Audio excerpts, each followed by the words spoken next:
I'm Matt Hatton from Transformer Insights. We're here at the Things Conference in Amsterdam, and we're talking IoT and LoRaWAN. And I'm joined by Orkhan, AmirAslan from the Things industry. Welcome. Thank you. You're going to be talking to me about generic node, right? Tell me what generic node is, why I should be interested in it. Well, I actually brought these ones. We like props. Perfect. So generic node is a multi-sensor device which we developed as to be a reference design for the device makers and for hobbyists and also for makers, whoever they want to have this design. It's all the design files are open in our public repo. Basically, you can download even the Gerber files, BOM files, and have a look at it. The device has a couple of sensors on it. It has temperature sensor, humidity sensor, it has a movement accelerometer sensor, it has a small buzzer, and it has a user programmable button and an RGB LED.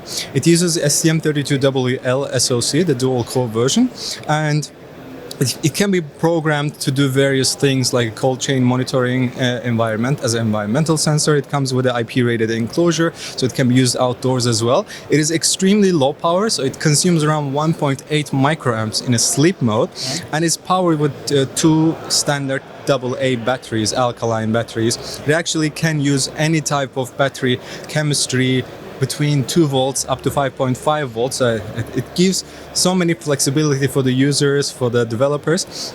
And we have open SDK as well, so all the developers can easily develop their own application using this one as a reference design. Fantastic. How long has it been out? Sorry, how long has it been out for? Sure. So we started development right at the beginning of the COVID. And so you have plenty of time to think about how it should work. That's true, and we that is true on one side, but on the other side, right after the pandemic started to settle down, we started faced with the new problems of component shortages. But luckily, we managed to overcome that. We've managed. So we started in 2020 April, and we already had a working prototype after 6 months, and after 1 year we already started doing a small production run. And right now we've produced 500 of these, and most of them are gone to the early developers, early adopters. And as we are working on improving the firmware side of the things, and we are basically collecting the user data feedback from the different users, and we'll take small incremental steps for the next revisions, and hopefully once the component shortage is slightly over, we'll do another batch of this. Okay. This is mostly for developers as a test case, right? Is this something that might go into full production, much wider manufacturing in future? I have designed it in a way that out of the box, it is actually ready to use industrial grade product. And it also has a certification, a CE certification for now, and having it as low power as this one allows it to be used in various different settings without even changing the battery for many years. We approximate the battery with the demo app that comes with it to last at least 2-3 years, but you can increase the uplink times and get maybe up to 5 to 7 years. Even the battery itself will self-discharge before then the device consumes it. Okay. And who's using it? You say you've sent out 500 of these. Was that right?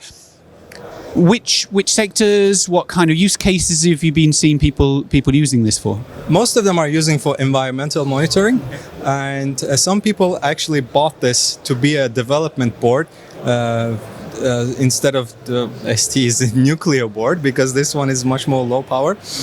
And it has all the basic sensors on board, so they don't need to attach extra sensors to it.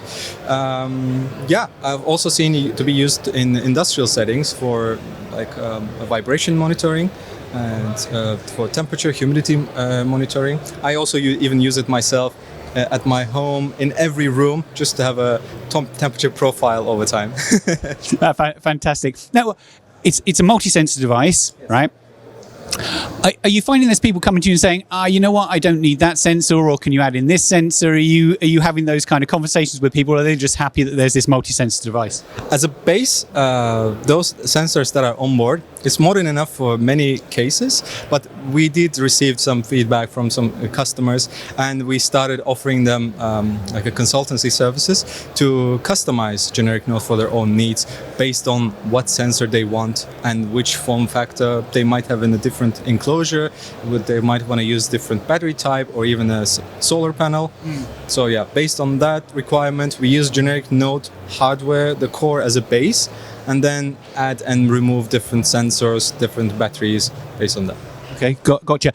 And where next? What's the future for this generic Node product? Where do you see it going in the future? I just had a workshop, and people seem to be really interested in this. At first, generic Node, even the name is generic, people don't know much about this, but once they are properly introduced to what it can do, they seem to really like it. And yeah, based on that interest, I truly believe that it will take off as a really successful product. Right now we are waiting to overcome the window of component shortage period, but hopefully in a couple of months that will settle down, and we are looking up to ramp up the production quantity. And last year I did a tracker version of this, and that one was using LR1110 from Semtech, the tracker chip. And this year we'll probably also take a bit more focus on that product as well, and have a slightly different lineup of a product which can be used as a tracker.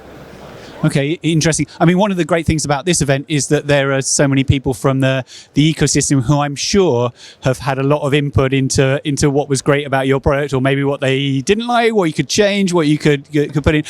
The fact that you're involved in something like this means that presumably you get a huge amount of feedback in that workshop, right? I do. I even gathered. I have a list, even a normal text file, where I gather all the feedback, and basically I'm trying to improve the design based on those feedback.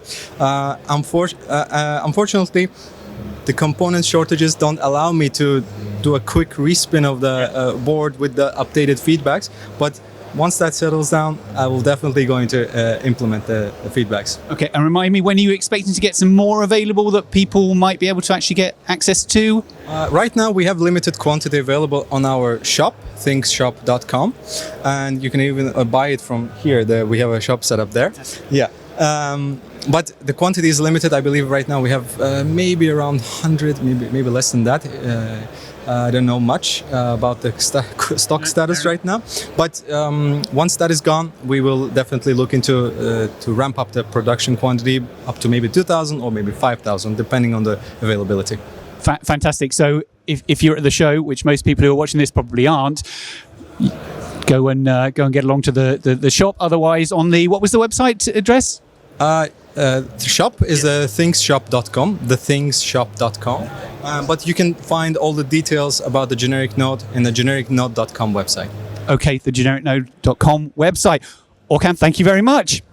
Pleasure. Thank you. Excellent stuff. So we are going to be back in about 5 minutes where we'll be talking to Bert Tillmans from IO Things.